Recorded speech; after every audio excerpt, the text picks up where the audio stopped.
Jaguar F-Pace SVR Edition 1988, First Drive. Jaguar's 1988 Le Mans win is celebrated with this special edition version of the brilliant F-Pace SVR.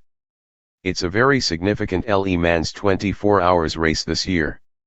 Not only is it the 100th anniversary of the first running of the world's most famous race, but it also marks the dawn of a new era of multiple manufacturer works entries at the sharpest end of the grid. Oh, and in one for fans of roundish numbers, it's 35 years since Jaguar won the race with its famous silk-cut branded XJR9. That win has been celebrated with this special edition model of the F-Pace, the Jaguar F-Pace SVR Edition 1988.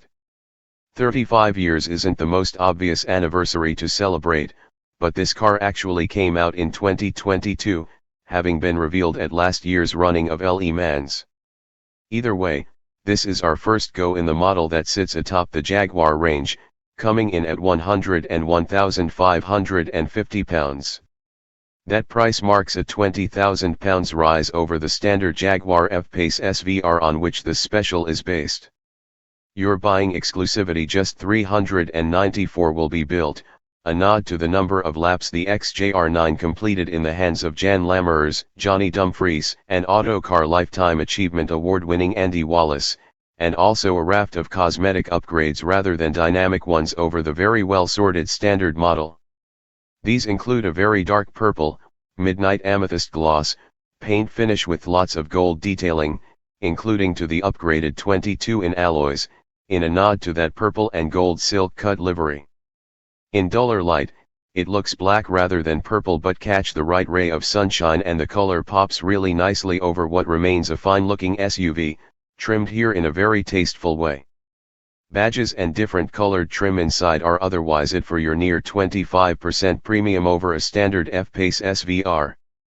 On that basis, good value it is not, yet the car still reminds us of what old Jaguar does very well indeed, creating everyday performance cars that can excite as much as they can cosset, being suitable for all roads and all occasions. Let's take that engine, a 5.0-liter V8 supercharged unit we truly will no longer see the likes of again. It's loud, it's fast, it pops, it crackles, it sends good vibrations through your hands, feet, and backside, it's brilliant.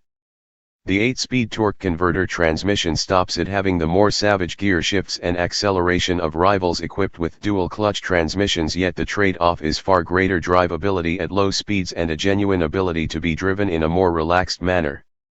It's not an always-on performance car, instead the kind that is ready when you are, like a supersized Volkswagen Golf R.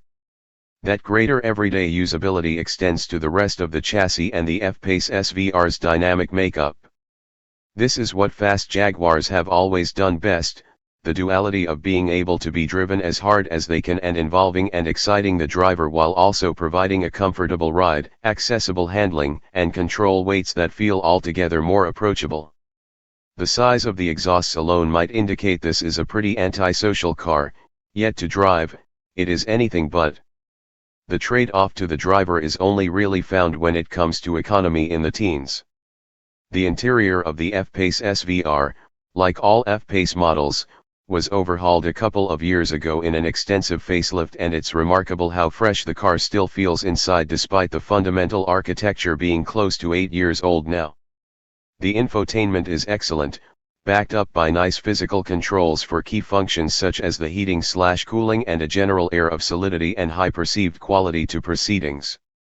The performance car boxes are also ticked inside, chiefly through superb seats that grip you while remaining comfortable.